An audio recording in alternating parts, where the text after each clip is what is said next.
In a tranquil diner located on the fringes of Brookhaven, a black waitress finds herself grappling with the challenges of making ends meet. Long shifts and insufficient tips leave her dream of owning a bakery buried beneath a mountain of overdue bills. However, one fateful night, a mysterious woman clad in a tailored suit enters the diner and leaves behind a crumpled $1 bill, inscribed with a message that causes the waitress to pause. Though skeptical, she feels a flicker of hope and decides to call the number listed on the note. Unbeknownst to her, this phone call will unlock the door to a life she never imagined could be hers. The flickering neon sign outside the Willow Street diner casts a muted red glow onto the cracked pavement, while the air outside is heavy with the lingering aromas of urban life, hot asphalt, gasoline, and the distant scent of fried food wafting from a food cart a block away. Inside, the atmosphere is warmer and thicker, saturated with the smell of cheap coffee, grease, and the faint remnants of cigarette smoke that cling to the clothing of the regular patrons. The diner is quiet now. The usual late-night crowd has dwindled to a few weary souls nursing their final cups of coffee before venturing back into the night. Aaliyah Brooks methodically wipes down the counter, her movements slow and deliberate. Her body aches from the double shift she has just barely endured. Her feet throb painfully within her worn sneakers, and the muscles in her lower back protest from hours of standing. Yet, this exhaustion is nothing new. It's just another day, another long night at the Willow Street diner, where the fluorescent lights buzz incessantly like a never-ending headache and the old jukebox in the corner stands silent, gathering dust. Aaliyah glances up at the clock mounted above the kitchen window. 12:43 a.m. Almost finished, just a little longer. Suddenly, the bell above the door jingles, shattering the stillness of a nearly empty diner.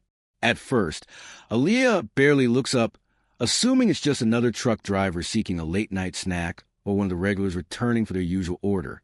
However, when she finally lifts her gaze, she senses a shift in the atmosphere. The woman who steps inside is unlike anyone who typically enters those doors, tall, poised, and effortlessly elegant. She carries herself with an air of quiet authority, exuding a presence that doesn't demand attention but commands it nonetheless. Dressed in a perfectly tailored black suit that clings to her slender frame, the fabric catches a dim light, suggesting a price tag far too high for a place like this. A diamond bracelet sparkles against her skin as she adjusts her sleek leather handbag. Her hair, a cascade of silver-streaked curls, is pulled back into a low bun, accentuating the sharpness of her cheekbones and the unwavering focus in her deep-set eyes. Aaliyah has encountered wealth before. It's not uncommon in a city like Brookhaven, where skyscrapers tower over neighborhoods like hers, creating a stark divide between the affluent and those who serve them. Yet, this woman feels different. She embodies not just wealth but power. For a brief moment, Aaliyah hesitates, gripping the damp cloth in her hands before forcing herself to act. She tucks the rag into her apron pocket and retrieves her notepad, making her way over to the woman's table. "Good evening, ma'am. What can I get started for you?" The woman hardly acknowledges her, flipping open the menu with a slow, deliberate motion, scanning it with an expression that reveals nothing. When she finally speaks, her voice is smooth and measured. Grilled cheese and water, she orders succinctly. No extras, no substitutions. Just a simple meal from someone who appears accustomed to dining in five-star establishments. Aaliyah jots it down, coming right up. As she heads toward the kitchen, she steals another glance at the woman, who remains perfectly still in her corner booth. Her back is straight, hands resting lightly on the table, not scrolling through her phone, not tapping impatiently, just waiting as if she has nowhere else to be, nothing pressing to attend to. It's unsettling. Aaliyah doesn't linger on it. She has work to do. The grilled cheese takes less than 5 minutes to prepare. Buttered bread crisped to a golden brown. Cheese melted to perfection. The kind of simple comfort food that fits a place like the Willow Street diner. She plates it carefully, adds a glass of water, and carries it over to the woman's table. "Enjoy," she says, setting it down. The woman doesn't acknowledge her, doesn't say thank you. She simply picks up the sandwich and takes a small, methodical bite. Aaliyah exhales through her nose, forcing herself not to roll her eyes as she walks away. She has dealt with people like this before, wealthy, entitled individuals who barely recognize the servers bringing their food. They inhabit a different world, one where people like her only exist in the background. Minutes pass in near silence as the woman eats slowly, finishing her sandwich in precise, calculated bites. She dabs her mouth with a napkin, folds it neatly, and slides out of the booth with the same effortless grace with which she entered. Aaliyah has already turned back to the counter, half distracted by thoughts of finally getting home, when she hears the soft rustle of cash being placed on the table. She waits until the door jingles shut before moving over to clear the plate. Her fingers move automatically, scooping up the napkin and the empty water glass, but then she freezes. In the middle of the table lies a single crumpled dollar bill. Her stomach twists. A $1 tip. Aaliyah feels heat creeping up the back of her neck, frustration bubbling beneath her exhaustion. $1 from a woman wearing a watch that likely costs more than Aaliyah's monthly rent.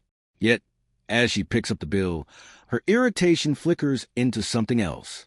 Scrawled across the surface in neat, slanted handwriting are the words, "The biggest opportunities sometimes start small. Call this number." Aaliyah stares at it, her pulse quickening. She turns toward the window, catching just a glimpse of the sleek black car disappearing down the street, its taillights glowing red in the distance as they fade into the darkness.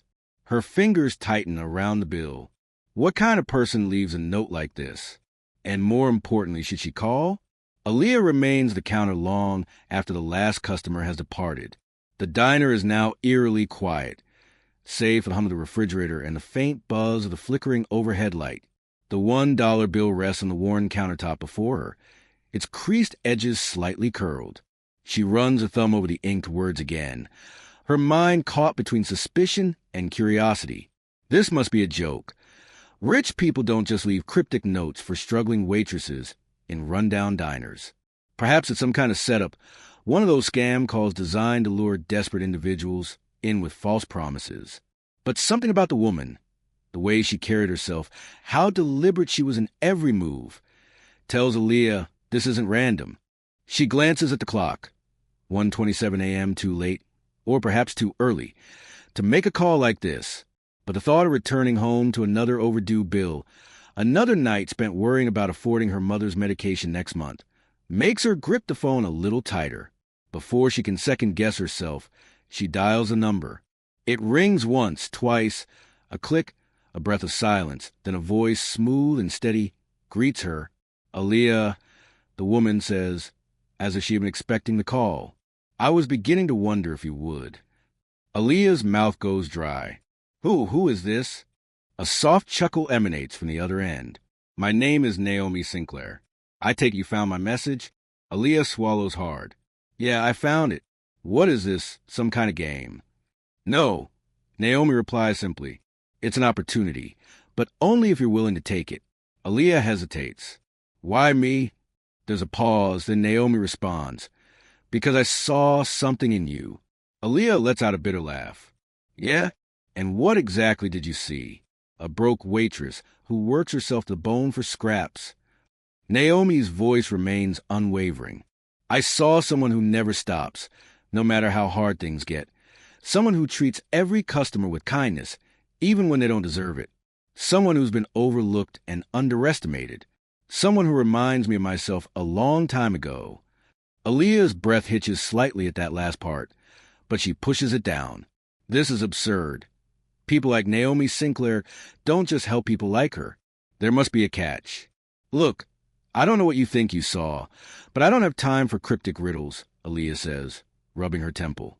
"Either tell me what this is about, or don't waste my time." Naomi exhales softly, as if pleased by the challenge. "Meet me tomorrow morning at 9 a.m. I'll send you the address." Aaliyah frowns. "And if I don't?" "Then you don't," Naomi replies simply.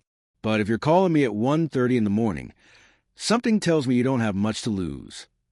Aaliyah clenches her jaw, her fingers tightening around the phone. She hates that the woman is right.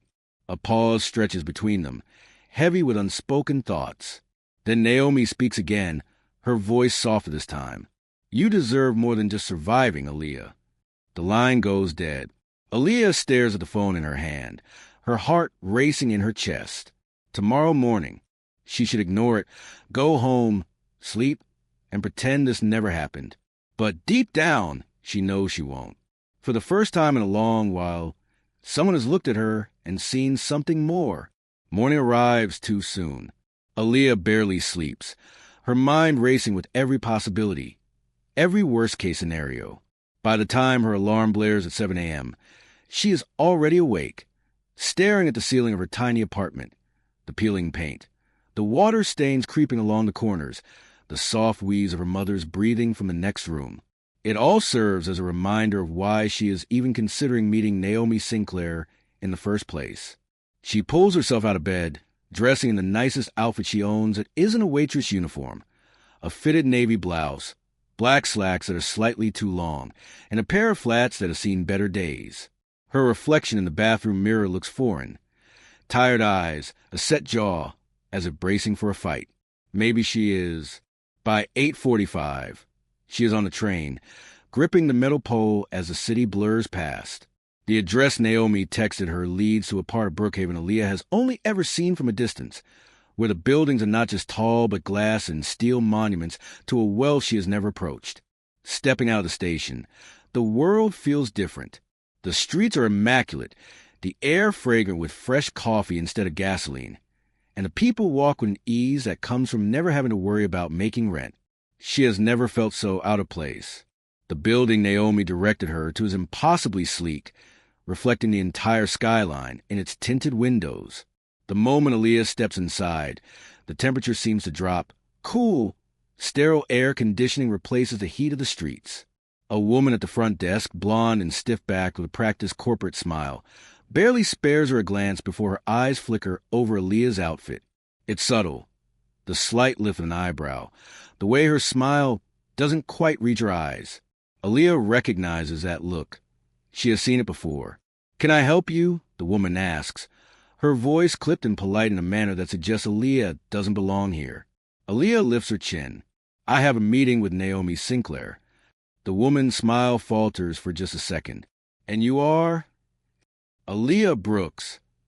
Something shifts. The receptionist's eyes dart to the computer screen, fingers tapping quickly across the keys. Whatever she sees makes her pause. Then, with noticeably less enthusiasm, she gestures toward the elevators. "Top floor. Miss Sinclair is expecting you." Aaliyah doesn't thank her. She simply turns on her heel and steps into the elevator, feeling the weight of the receptionist's stare on her back the entire time. As the door slides shut, she takes a deep breath, her pulse loud in her ears. Top floor. The ride up is smooth, too smooth, as if the elevator isn't even moving. When the doors finally open, she steps into a space that doesn't resemble an office at all. It's too open, too bright, with floor-to-ceiling windows stretching across the room, offering a panoramic view of the city below. Sleek, modern furniture is arranged with deliberate intent, showcasing an expensive minimalism that screams wealth. Standing by the window is Naomi Sinclair. She turns at the sound of the elevator, the same composed expression on her face as the night before, but here, in this setting, she fits. She belongs in this space in a way Aaliyah never has anywhere. "Aaliyah," Naomi says, motioning for her to come forward. "I'm glad you came." Aaliyah steps forward cautiously, glancing around as she approaches, feeling as if she has no choice. "Would you like something to drink?" Naomi asks. Aaliyah shakes her head. "I'd like answers." Naomi nods approvingly, as if she appreciates that Aaliyah doesn't waste time. "All right then, let's get straight to the point." She moves toward a sleek black desk, picks up a folder, and places it on the glass surface. "I told you last night that I see potential in you, and I meant it." She gestures toward the folder. "I want to invest in you, Aaliyah, but I need to know, if money weren't an obstacle, what would you do?" Aaliyah's throat tightens at the question, the one she had forced herself to stop thinking about years ago, because it had only ever led to disappointment. But now, standing before Naomi Sinclair with the city sprawled beneath them, it feels tangible. Her fingers curl into fists at her sides. She doesn't want to say it. Saying it makes it real, and real things can be taken away. But Naomi is waiting. "I'd open a bakery," Aaliyah finally admits, her voice barely above a whisper. "Something small, a place that feels like home. For the first time, Naomi smiles, not the small, controlled smirk from the night before, but something genuine. Then that's what we'll do. Aaliyah blinks in disbelief. I what? You heard me, Naomi replies, sitting down. But this won't be a handout. If you want this, you're going to have to work for it. Every decision, every sacrifice, it's yours to make. I'll provide the funding, the guidance, the connections, but you build it. Aaliyah stares at her, bewildered. Why? Naomi leans forward slightly, her expression unreadable. Because someone once gave me a chance when no one else would, and I spent a long time waiting to pay that forward to the right person. Aaliyah's heart races. This is insane. This can't be real.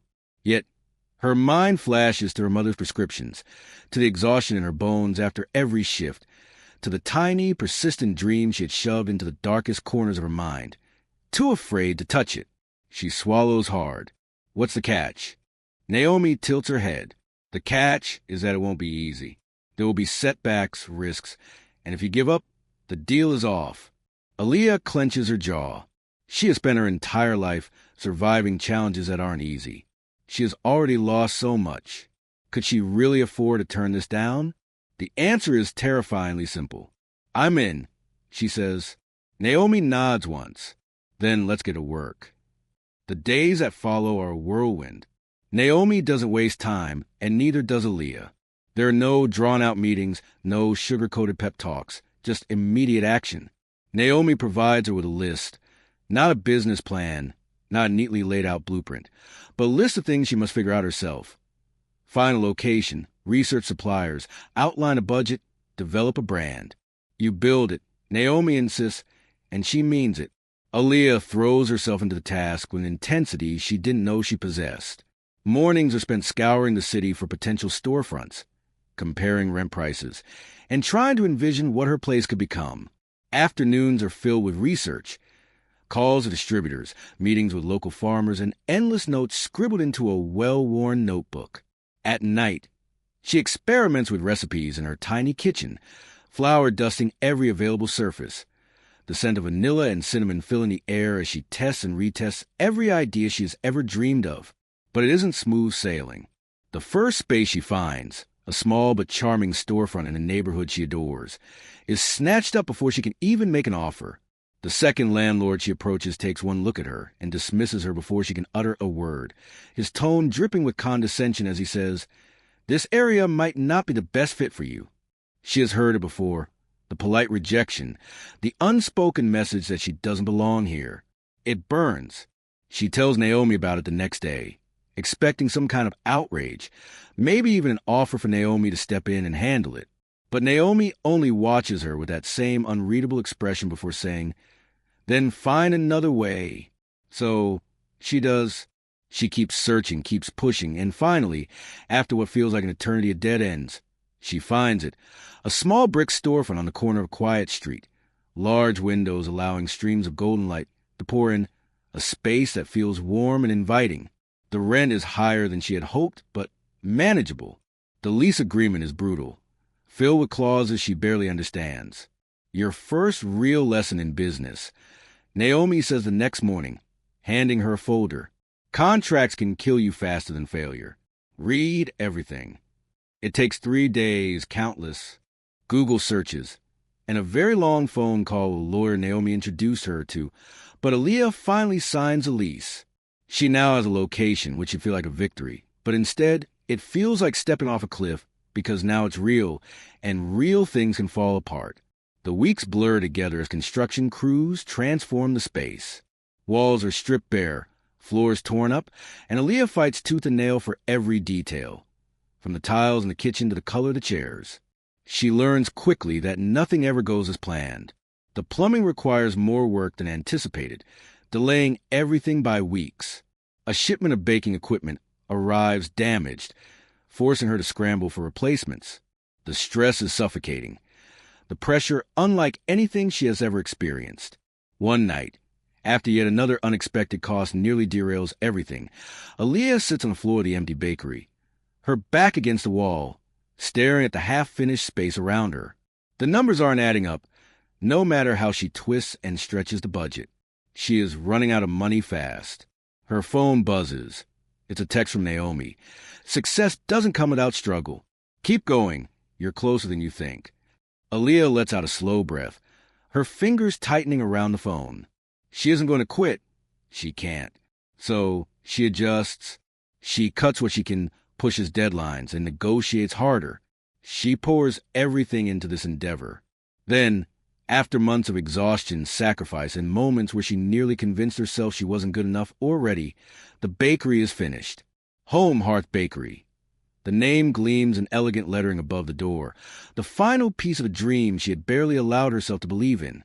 The night before the grand opening, she stands in the center of the space, looking at what she has built. The shelves are stocked, the counters gleam, and the scent of fresh bread and warm spices fills the air. It isn't perfect, but it is hers.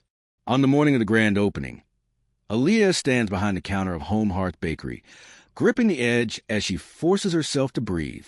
The sign outside shines under the soft morning light, the lettering bold and real. It's hers.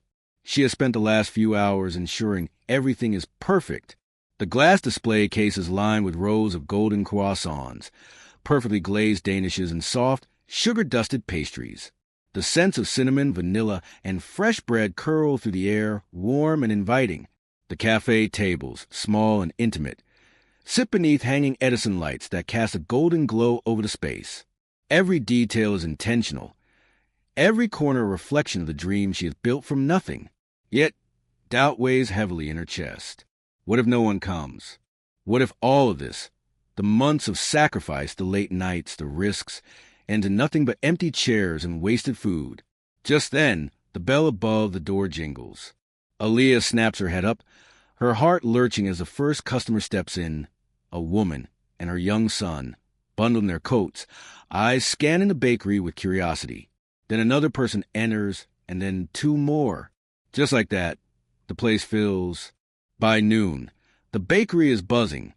Families gather at tables, office workers stop in for coffee and pastries, and children press their noses against the glass case, eyes wide with delight. Aaliyah barely has time to process it. Her hands move on instinct, pouring coffee, plating pastries, smiling at every new face that steps through the door. Just as the lunch rush begins to settle, the door swings open again. Naomi Sinclair walks in, but she isn't alone. A woman stands beside her, around Naomi's age, her posture poised yet softer, her expression warm. Two children trail behind them, their excitement evident as they take in the space. Naomi, in her usual impeccable suit, surveys the bakery with a slow, deliberate gaze before turning her eyes to Aaliyah.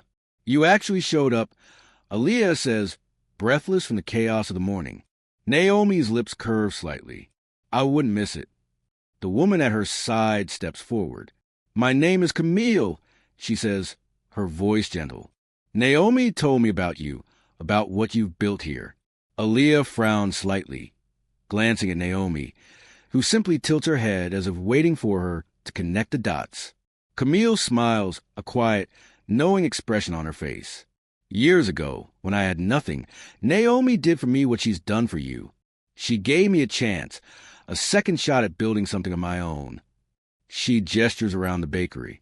"And now you're doing the same." Aaliyah's throat tightens. She doesn't know what to say. Naomi, watching her closely, reaches into her coat pocket and pulls out an envelope. Without a word, she places it on the counter. Aaliyah stares at it, her pulse racing. "What is this?" she asks, though she isn't sure she wants to know the answer. Naomi simply nods toward it. "Open it."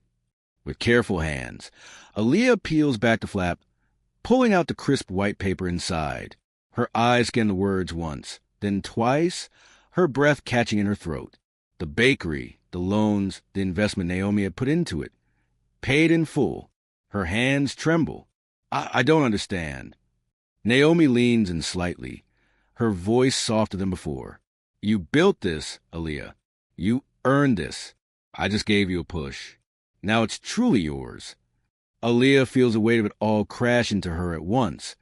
The exhaustion, the fear, the relentless, unyielding struggle, and now, for the first time in her life, freedom.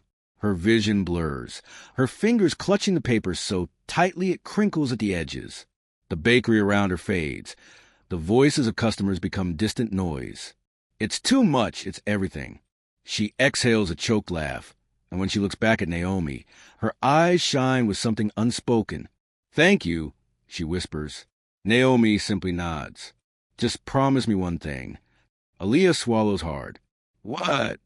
Naomi glances around the bakery, where customers sit with warm pastries, where laughter fills the air, where something real, something lasting, has been created. "One day," she says, "find someone else to give a chance to."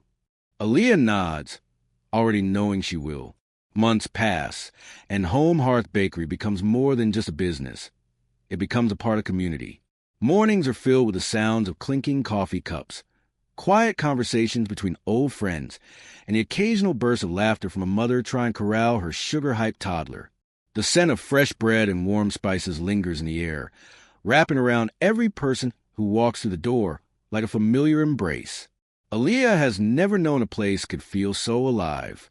Naomi still stops by from time to time, always sharp, always observant. She never asks for credit or recognition. She sits in the corner with her coffee, flipping through emails on her phone, occasionally lifting her gaze to study Aaliyah, as if measuring her progress.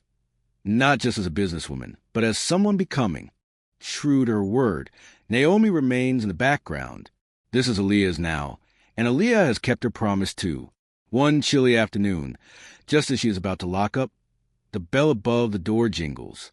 She looks up, expecting a late customer, but instead sees a girl in her early 20s, wrapped in a thin jacket, her dark curls tucked under a knitted beanie. The girl's expression is hesitant, tired in a way Aaliyah recognizes all too well. "Sorry," the girl mumbles, shifting on her feet. "I know you're closing, but I saw the sign. Help wanted." Aaliyah studies her, recognizing that look, the same one she had worn the night Naomi left that $1 bill on her table. She glances at the now hiring sign taped to the window, the ink slightly smudged from the cold. It isn't just a job listing. It's a door cracked open just enough for someone to walk through. Aaliyah sets down the rag she has been holding and steps closer. "Have you ever worked in a bakery before?" The girl shakes her head, clearly bracing for rejection. "No, but I can learn. I just need a chance." Aaliyah exhales slowly, her mind flashing back to Naomi's words. "One day, find someone else to give a chance to." She looks back at the girl, then at the framed $1 bill hanging on the wall behind the counter. The words written across it still clear. The biggest opportunities sometimes start small. Aaliyah smiles. "Come in," she says. "Let's talk."